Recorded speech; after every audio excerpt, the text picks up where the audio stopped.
Quando eu cheguei em Natal, eu continuei próximo ao Partido dos Trabalhadores e me aproximei também do mandato da então deputada estadual Fátima Bezerra, né? E depois ela foi eleita deputada federal.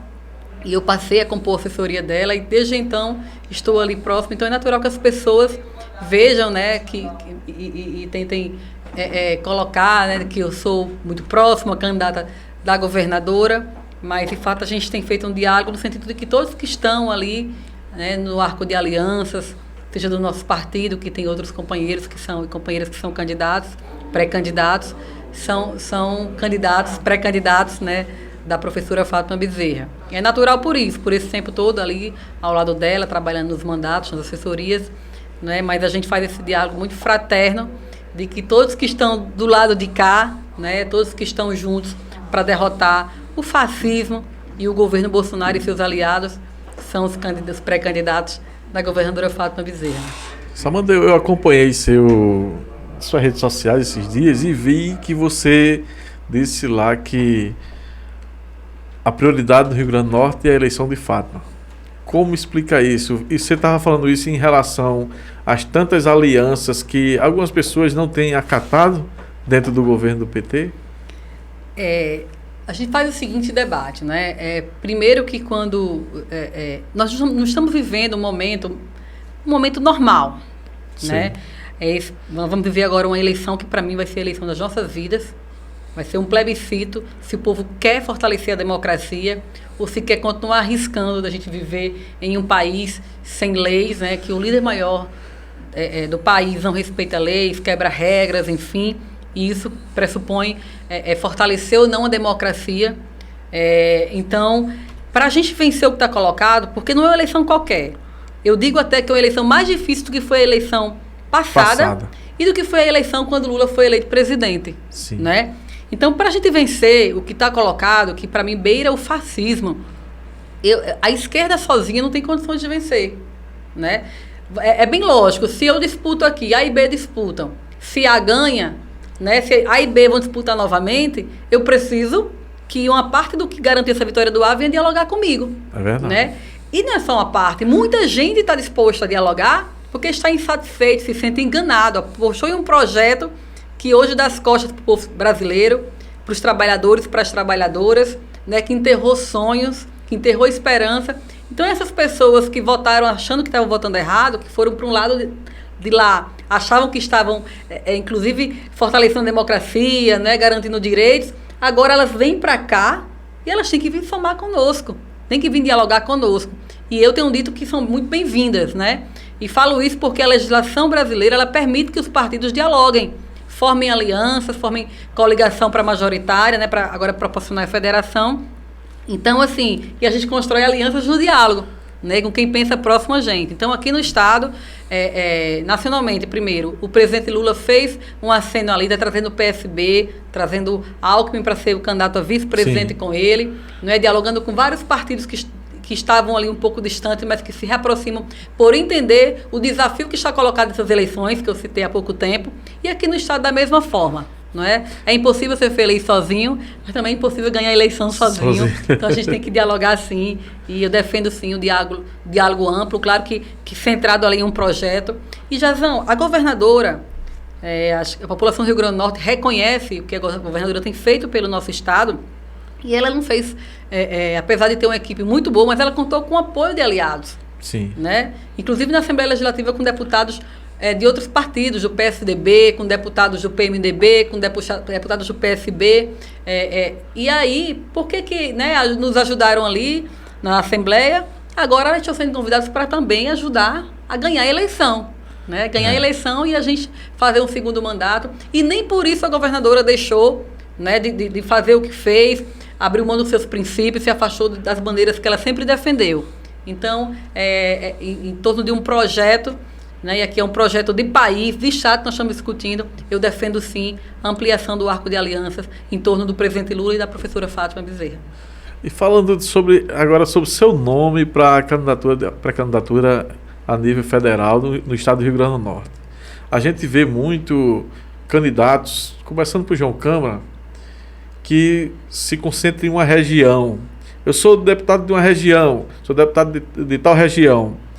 Como você analisa isso? Você tem uma região específica? Porque, no meu entender, eu acho que é deputado do Rio Grande do Norte, não é isso? Representar o nosso estado. E seu caso a nível federal. Então, você sendo de Mossoró, não vai ter emenda só para Mossoró, vai ter emenda para a região do Mato Grande, região oeste. Não é isso, Samana? Como você vê isso? É verdade, assim, eu por ser moçoroense, né, e a minha cidade inclusive é muito carente hoje de representação, mas não é só Mossoró que é carente, né? Moro em Natal já há 20 anos, desde que eu fui estudar, mas o estado todo tem carência de representantes na Câmara dos Deputados. Sim. Né? A gente não pode olhar para o nosso umbigo, né? A gente tem que...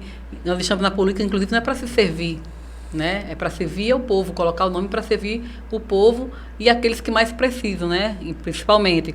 Então, quando a gente coloca o nosso nome à disposição, é para fazer esse debate e com esse olhar, né? E os mandatos, tradicionalmente, do campo progressista, eu lembro muito bem dos mandatos da professora Fátima, deputada federal, é um mandato meio que clínica geral, né? Porque a gente não se dá o direito, de repente, de discutir, dialogar só com o setor, só com a região, porque a gente tem trabalhadoras e trabalhadores com pautas, né, importantes para discutir com o mandato em todo o estado. Então, é nesse sentido, e a minha escola política sempre foi a escola da professora Fátima Bezerra, né? Então, é nesse sentido que a gente coloca o nome à disposição para fazer um trabalho de defesa, né, e pensando em políticas públicas que avancem, que atinjam e dialogam com todo o estado do Rio Grande do Norte. A sua bandeira principal, que assim, cada deputado tem uma bandeira principal. O seu carro-chefe da sua pré-candidatura, da sua representatividade na Câmara Federal, vai ser qual, Samana? Jazão, primeiro na eleição passada, né, o Rio Grande do Norte ele elege 8 deputados federais. E ele elegeu 7 homens e uma mulher. O placar foi de 7-1. Eu, como torcedora do Baraunas, lá de Mossoró, eu gosto de futebol, né, assim como a maioria dos brasileiros e dos potiguares. Ninguém gosta de repetir um placar de 7-1. Isso. Né? Então, nesse sentido... E nós brasileiros, né? A Alemanha que a gente não esquece o trauma do 7-1, né? E a gente sempre, no nosso time sempre está treinando para nunca mais isso acontecer. E eu trago isso aqui para essa disputa também, que nós vamos enfrentar para a Câmara dos Deputados. Não dá para a gente ter uma mulher eleita representando as mulheres do Rio Grande do Norte na Câmara dos Deputados. Né? A gente precisa, inclusive, recentemente, agora nesse governo, houve a aprovação da reforma da Previdência, né, que passou com maior facilidade no Congresso Nacional, que aumentou, inclusive, o tempo de trabalho. As mulheres agora, para se aposentarem, elas precisam trabalhar mais tempo. Se nós tivéssemos mais mulheres ali com assento, representando o Rio Grande do Norte, representando as mulheres no Parlamento brasileiro, será que esse projeto teria sido aprovado? E com tanta facilidade? Né? Dentre outros exemplos que eu poderia citar aqui. Então, a gente precisa fazer uma discussão séria sobre a importância da participação das mulheres no parlamento. Ontem eu estive em Lages, né, em uma atividade, a Semana de Alzira Soriano, a primeira mulher que foi eleita prefeita em Lages, no Rio Grande do Norte, no Brasil e na América Latina. Então, eu saí de lá mais inspirada ainda para fazer essa discussão, para fazer esse debate. Né? Então, esse é um dos pontos que nós queremos trazer para a discussão. Né? Além do legado da professora Fátima, né? Eu fico sonhando aqui, Lula presidente de novo, né? A governadora Fátima reeleita aqui, se Deus quiser. Imagine ter mais uma federal lá, né? Que esteve ali acompanhando como era o mandato, como era a forma de tocar as coisas, às vezes até, me desculpe o termo, mas caningada ali, né? Para poder conseguir benefícios para o Rio Grande do Norte. Então, a gente também pensa em fazer essa ponte, né, entre o governo federal e o governo do estado. A gente sabe o que é ter um governo que olhe que tenha projeto de país. Né? O que a gente vê hoje? A gente vê, cada ministério tem um projeto do ministro. A gente vê hoje, a gente vive num país que o presidente, inclusive, não preside o país. Hoje quem manda no Brasil é o parlamento, é o presidente da Câmara dos Deputados, que não foi eleito para isso. Né? Então, quando a gente tem aqui um projeto de governo, né, que é alinhado ali, a gente vê um Ministério da Educação trabalhando aqui, mas vê o Ministério também da Ciência e Tecnologia dialogando para fora, para que o estudante consiga ir para outro país e adquirir conhecimento e levar conhecimento, enfim, tudo integrado. Aí sim, a gente tem que ter ali representantes que façam esse diálogo junto com o governo do estado. Porque, Jazão, até o governo do presidente Lula e da presidenta Dilma, governador, prefeito, ele não tinha toda essa preocupação com recursos para investimento. Porque tinha um governo federal que dialogava nesse sentido. Agora não. Depende do bem-querer né, do querer do ministro e dos interesses políticos do ministro. Inclusive aqui no Rio Grande do Norte, né, tem um ministro que está distribuindo aí trator e distribuindo... Né, era a necessidade do povo? Era a prioridade? Sim. Ou aquilo ali está sendo feito porque o ministro precisa aparecer, porque é pré-candidato ao Senado? Né? Então, assim, eu quero fazer essa discussão. Né? Agora, a gente usando o que já é do povo, né? É interessante. Agora tem uma coisa, viu, Jazão? Particular. Isso, para se autopromover. Para promover. Né? Agora, tá prometendo um monte de coisa aí. Eu prometo que quem vai dirigir o país é Lula, quem vai pagar essas emendas aí, vai discussão, é o presidente Lula. Mas, assim, eu quero retomar dizendo da importância do parlamento, né? Nesse diálogo ali entre o executivo estadual, do executivo federal, e por isso também que a gente propõe o nosso nome, e também para acompanhar, né? A pauta da educação foi uma pauta que sempre teve uma importância muito grande na minha vida, né? E também, não só por eu ter acompanhado os mandatos 20 anos da professora Fátima, que sempre priorizou a discussão, a construção, o fortalecimento da pauta da educação, né? Mas porque sou filha de professora aposentada, desde os meus 7 anos, foi quando eu vi a professora Fátima pela primeira vez em uma assembleia do SINT, não era nem o SINT na época, né? Era a PRN. A PRN, lá em Mossoró. E a minha mãe, que foi empregada doméstica durante muito tempo, ela conseguiu mudar de vida através da educação. Quando ela terminou o magistério, fez um concurso para o Estado e tornou-se professora do Estado. Né? Eu, quando vim também, através da educação, realizar meu desejo, meu sonho de fazer o meu curso superior. Então, a educação transforma as vidas e é um carro, assim, que a gente tem um olhar muito especial para essa pauta, né? Além da pauta dos direitos humanos. Eu estive, que pouca gente sabe, porque quando a gente está nos bastidores, a gente, né, fica ali na retaguarda, às vezes não diz muito o que está fazendo, mas eu estive também 3 anos no governo da presidenta Dilma. Eu coordenei nacionalmente a pauta LGBT do governo da presidenta Dilma, além também do Conselho Nacional de Combate à Discriminação da LGBT. Então, esse espaço fazia parte do Ministério dos Direitos Humanos, para a gente ter muito cara a pauta dos direitos humanos. Né? Não só da população LGBT, mas da pessoa com deficiência, da criança e do adolescente, da diversidade religiosa. A gente tem que respeitar, né, a forma de crença ou quem não crê. A gente tem que respeitar a diversidade. Sim. Então, nesse sentido também, a gente quer trazer essa discussão da pauta dos direitos humanos, mas eu tenho um olhar assim, bem... para mim é muito, muito certo de que a gente não pode discutir a pauta dos direitos humanos e a educação sem discutir a pauta da geração de emprego e renda. Né? Ontem nós tivemos que pode ter acontecido um caso de feminicídio, mais um caso aqui no nosso estado. Né? Claro que está sendo feita a investigação, mas quando a gente olha aquelas imagens, a gente nos leva a crer que pode ter sido isso. Eu vi isso. Né? Então, às vezes a mulher sofre a violência, né? Não tem para onde ir. É claro que o governo da professora Fátima tem apontado, tem realizado várias medidas, tem fortalecido sim a pauta de enfrentamento à violência contra as mulheres. Mas imagine quantas mulheres não se submetem à violência porque não tem emprego. Não tem como sair de casa, não tem para levar os filhos. Então, a gente tem que discutir, sim, a pauta da educação, a pauta de direitos humanos, que é importante, não é? O respeito às mulheres trans. Elas não estão destinadas só a se prostituírem ou para trabalhar no salão de beleza. Se elas tiverem educação e se elas tiverem oportunidade de emprego, né? Assim como as pessoas com deficiência. Meu pai tem 65 anos, né? E meu pai, ele está todo vapor.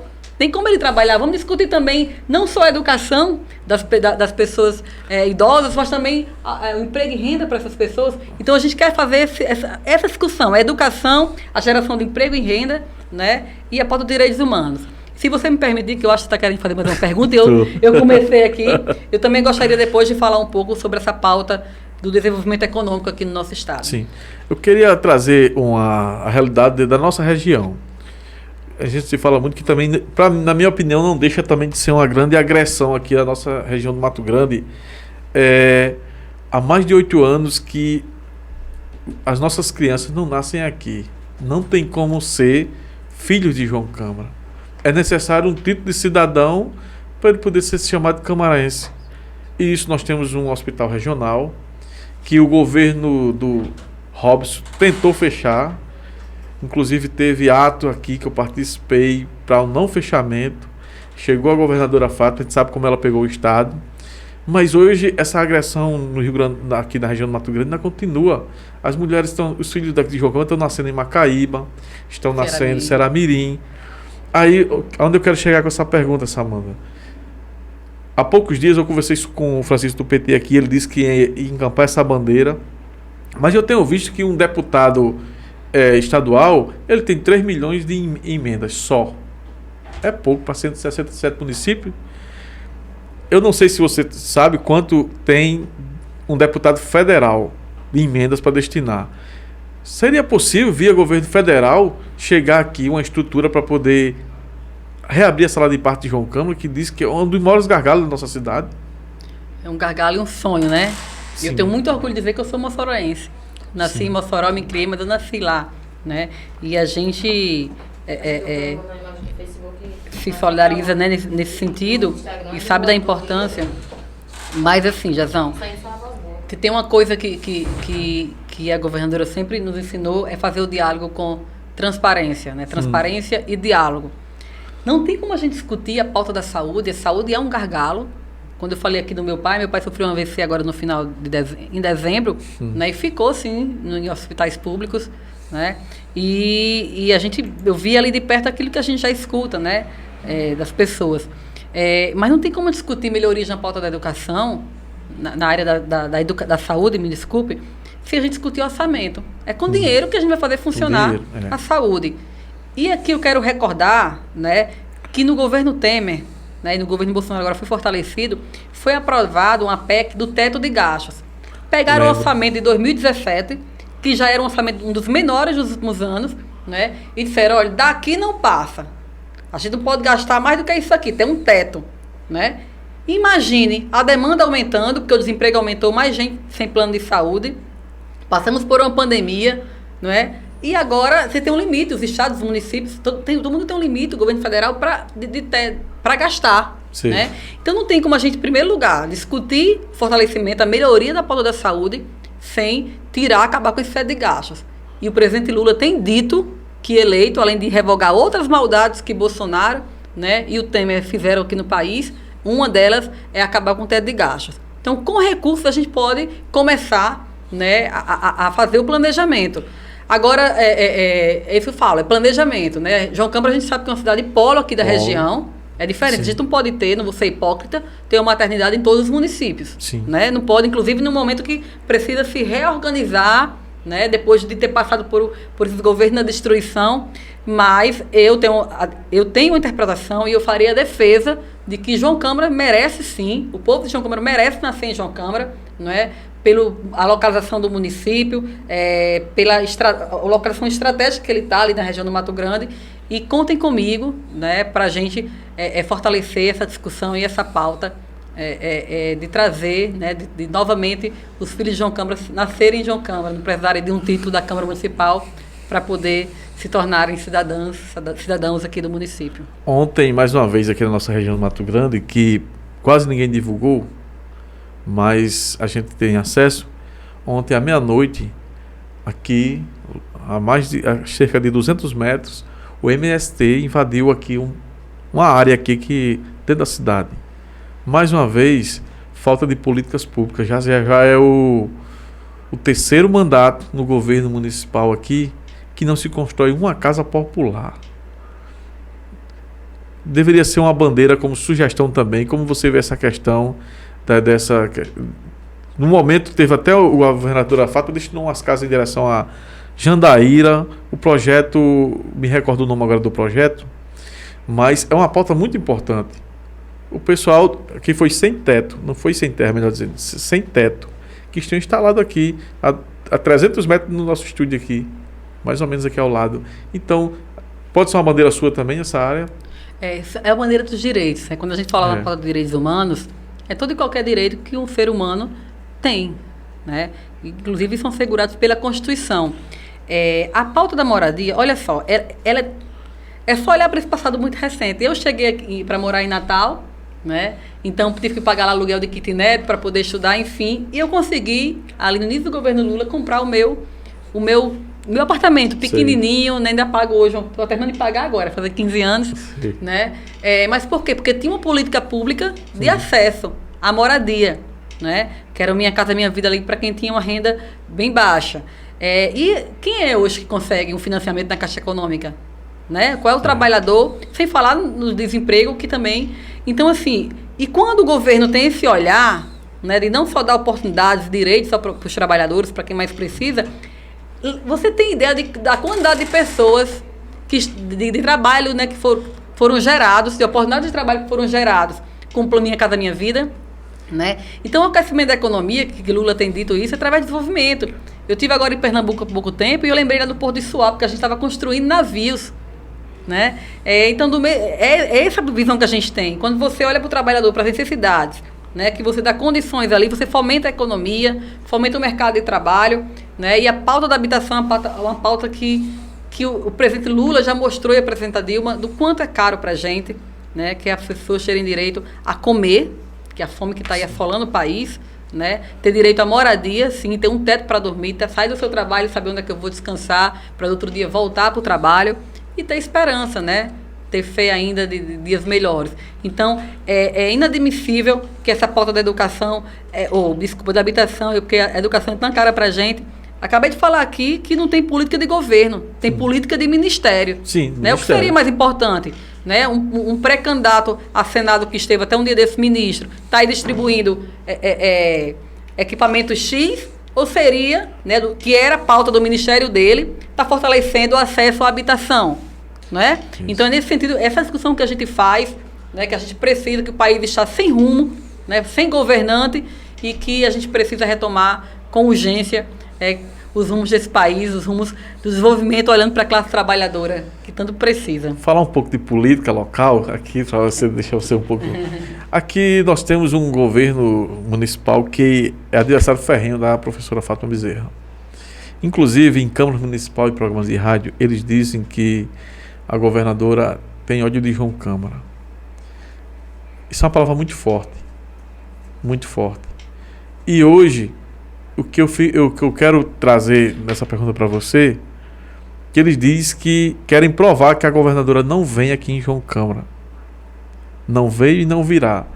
Inclusive, se tem sido questão até de apostar. Eu aposto mandato, eu aposto isso, numa sessão, uma coisa até de um nível meio pejorativo. A governadora hoje está em São Paulo Potengi, não é isso? Hoje à noite. Ontem esteve em Lages e hoje à noite estará em São Paulo Potengi. Na Caprifeira, não é isso? Isso, na abertura. Tem alguma agenda da governadora, brevemente, para João Câmara? Tá, então eu vou começar pelo fim da sua... né? A governadora ficou ali impedida quase 2 anos.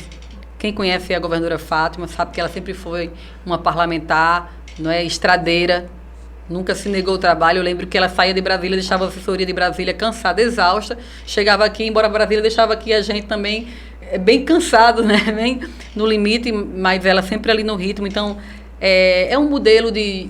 Sim, mas para responder concretamente, ela tem retomado agora as agendas. Sim. Segunda-feira estará em Mossoró também com anúncios importantes para a região, né? E tem retomado a agenda por todo o estado, tem agendas para o Alto Oeste também. E também tem agendas aqui para a região do Mato Grande. Né, do Mato Grande. Ela esteve recentemente aqui em Ceará-Mirim, já teve umas 2 vezes. Eu vi uma aqui. agenda dela, se não quero interromper, dia 7 agora, em Guamaré. Em Guamaré, né? Eu tô o aniversário da cidade. Eu vi ontem o deputado Hermano Moraes, até sim, o grande parceiro, o deputado Hermano. Disse que ela se comprometeu de estar lá. Mas, assim, quem conhece a governadora sabe do coração dela aqui em relação a João Câmara. Quantas vezes nós não viemos aqui para atividades com Fanquinha, com Zé Teixeira, né? De ficar aqui, de inclusive, dormir aqui na casa ali da família de Fanquinha, né? Tem, inclusive, assessores nossos. Sempre teve representantes de... A última vez que eu consegui acompanhar foi aqui na inauguração da Central Cidadão. Isso. Mas eu lembro de ter vindo aqui para atividades com ela aqui no ginásio, com Fanquinha. Que eu não morava aqui ainda nesse período. Só tem 15 anos aqui só que eu moro aqui. E vim.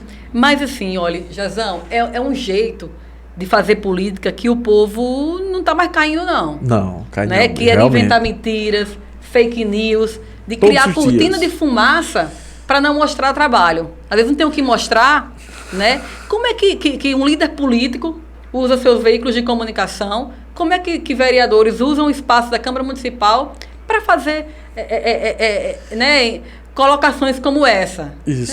Às vezes cria aquela cortina de fumaça porque não tem o que mostrar de trabalho.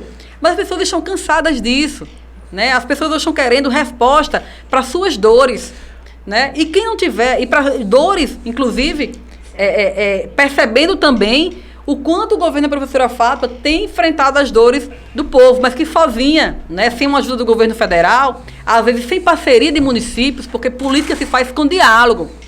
Né? E o governo da professora Fátima é o governo de diálogo e transparência. Só não dialoga com o governo quem não quer dialogar. A prova disso agora foi o piso do magistério, né? Aí teve todo esse diálogo. Não foi fácil. Enquanto aqui em João Câmara, o piso foi imposto. O prefeito chegou aqui em João Câmara e disse, antes até da Assembleia, disse, eu posso pagar isso. A categoria se reuniu, mandou uma contraproposta. Ele fez tudo o inverso. Ele disse, eu já disse que só posso dar isso. A categoria se reuniu de novo. E ele disse, eu já disse que só posso dar isso. Eu acompanhei a negociação de Fátima. A categoria mandou uma proposta. Na outra ela já aumentou. Depois aumentou mais 1%. Isso é negociação, isso é diálogo, não é isso? Agora, a gente tem que mudar essa mentalidade desses governos de imposição. Eu fico triste, Amanda, quando eu vejo a pessoa dizer assim, eu voto em Fátima, mas voto no deputado fulano de tal, que é um cara que vai prejudicar não vai deixar ela governar. Primeiro não tem um alinhamento. De ver que você não vai ver, você nunca viu a professora Fátima, nesses 30 anos de vida política dela, né, de mandatos, falar mal de ninguém. Né? Fazer acusações pessoais. Ela faz ali a oposição política, de governo, de postura. Então, assim, e por isso que a gente é da turma do diálogo. Sim. Né? Porque o diálogo, quando o Fátima assumiu, olha a quantidade de débitos que ela encontrou com os servidores públicos, 4 meses de salário atrasado, e com fornecedores também. Você não viu ali movimento, tinha ali uma reivindicação que chamava para o diálogo. Por quê? Transparência, olha, a situação é essa, vamos dialogar aqui, vamos encontrar uma saída. Né? Não foi criar factórios, né? Ela não chega aqui em João Câmara, nem vai chegar, nem vai dar entrevista, nunca vai acontecer isso, de ficar falando aqui de quem não concorda com o governo, né? Para criar, quando cria um factório desse, dizendo que Fátima não vem aqui, enfim, até para esconder o diálogo do piso. Né? Então as pessoas estão atentas hoje, o povo está atento em quem faz política dessa forma, né? Com raiva, com rancor, ao invés de prestar contas, né? Do que para que foi eleito, né? Do que o povo espera. Realmente. Então está fora de moda, viu? Caiu da moda. E quem não sabe fazer política no diálogo com transparência, comece a aprender, porque as pessoas estão atentas e não vão tolerar mais esse tipo de coisa. Muito bem pontuado por você. Isso aqui é o que você falou aí, diariamente. Para esconder as coisas do governo, o que o governo tem deixado de fazer, fica fazendo factóides mesmo. Mas inclusive, uma prática do bolsonarismo. Pronto. Né? O que Bolsonaro faz? Acontece um fato, ele cria ali uma cortina de fumaça, dá um induto para um... Né? Aí todo mundo se volta para aquela discussão e esquece lá outras coisas que estão acontecendo. Então, isso é uma forma de fazer política errada, que a gente condena, que o povo também está condenando mais do que nunca. Né? Então, e quem está confiando nessa prática aí para as eleições, em mentiras, porque a gente sabe que tem a máquina das fake news, tem a máquina das mentiras, não vai colar. Não vai colar, o povo errou agora quando votou em Bolsonaro, inclusive acreditando em mentiras, não vai colar no plano nacional, não vai colar aqui no Estado de jeito nenhum. Nem para governo, nem para eleger senador, nem para eleger deputado estadual, nem para eleger ninguém. Estamos chegando no final já, Samana, mas eu gostaria... Eu achava que eram 2 horas de... Não podia deixar de pontuar essa pergunta que eu já fiz a outros candidatos lá. A esperança do Brasil ainda tem dias melhores? Você vê esperança na política, porque no momento que a classe política é tão desacreditada, mas ainda tem políticos sérios, a população ainda vale a pena acreditar em algum político? Porque você sabe, a gente vê o dia a dia. Política é tudo isso, política é aquilo. Mas ainda tem político sério, não é isso?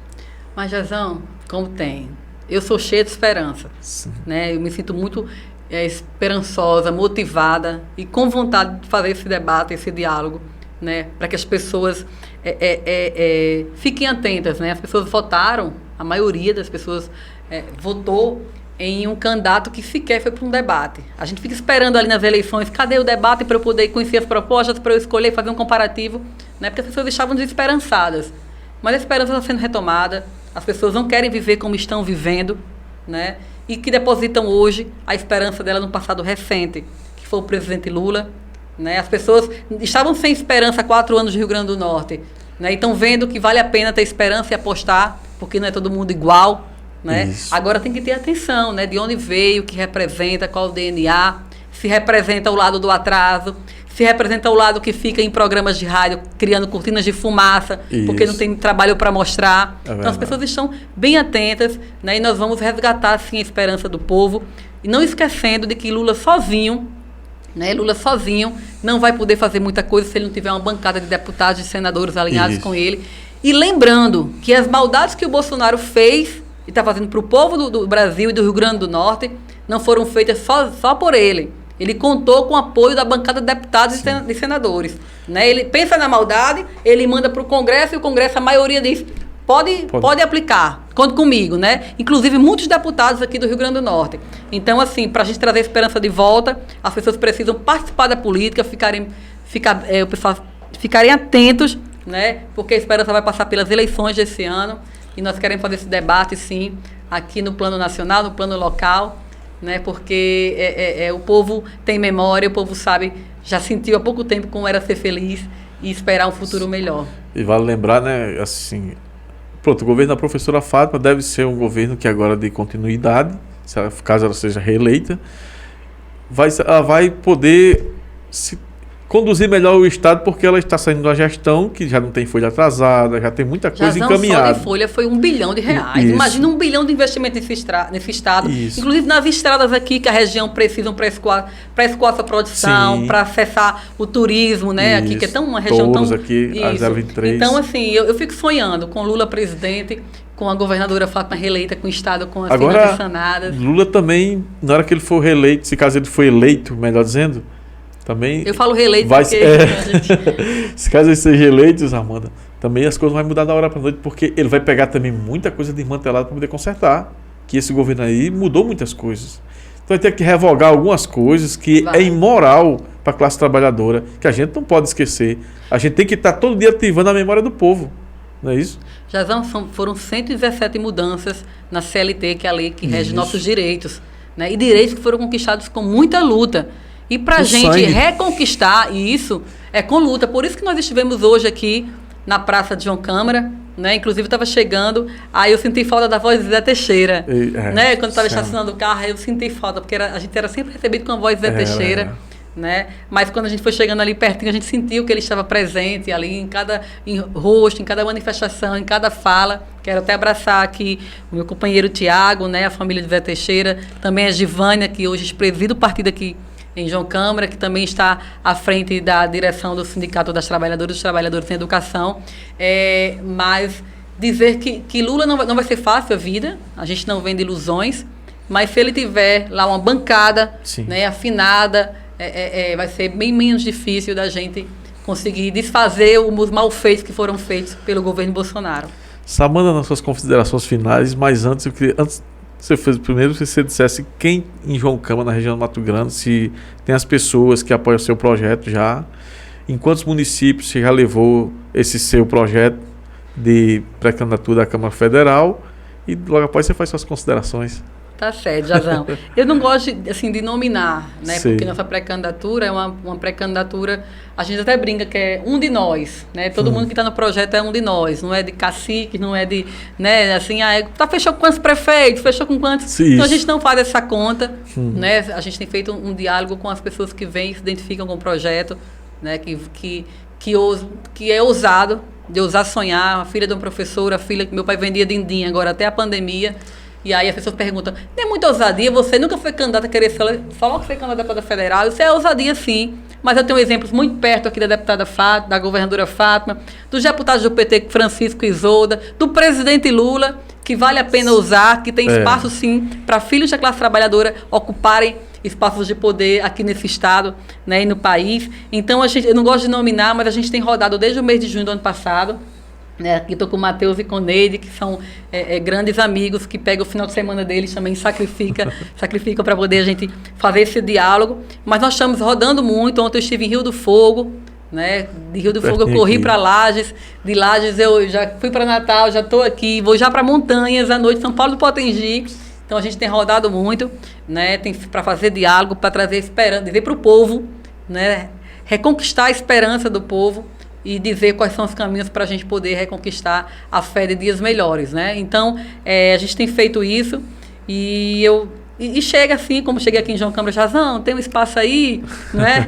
Meio que ali, tentando cavar espaços mesmo, com às vezes até ousadia mesmo, assim, dá para, né, para poder a gente levar a palavra e fazer esse diálogo com quanto mais de pessoas a gente possa chegar.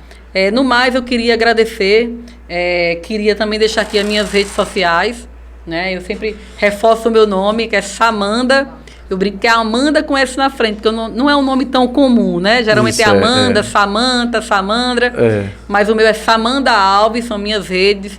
Quem puder acompanhar lá nosso trabalho, a gente também costuma responder, interagir, né? E dizer que nós deixamos à disposição, quantas vezes você puder nos chamar aqui para conversar com o povo de João Câmara e da região e deixar uma palavra de esperança, né? As coisas não vão continuar como estão, depende muito de nós. E vamos ter fé em dias melhores, né? Que nós vamos construir para o nosso país e continuar construindo aqui no nosso estado. É isso, João Câmara, região do Mato Grande, conversando com Samanda Alves, assessora especial da governadora Fátima Bezerra. E terça-feira estaremos de volta aqui com o vice-prefeito de Touros, Erimar Simplício, que vai ser um bate-papo muito polêmico. Ele vai dizer se rompeu ou não com o atual prefeito Pedro Filho. E nós, terça-feira, estaremos sendo transmitido pela 101 FM e pela Rádio Farol também. Então, até terça-feira, se o Criador nos permitir. Samanda, muito obrigado. Eu que agradeço. Um bom final de semana para todo mundo e fiquem com Deus. Tchau. Fui.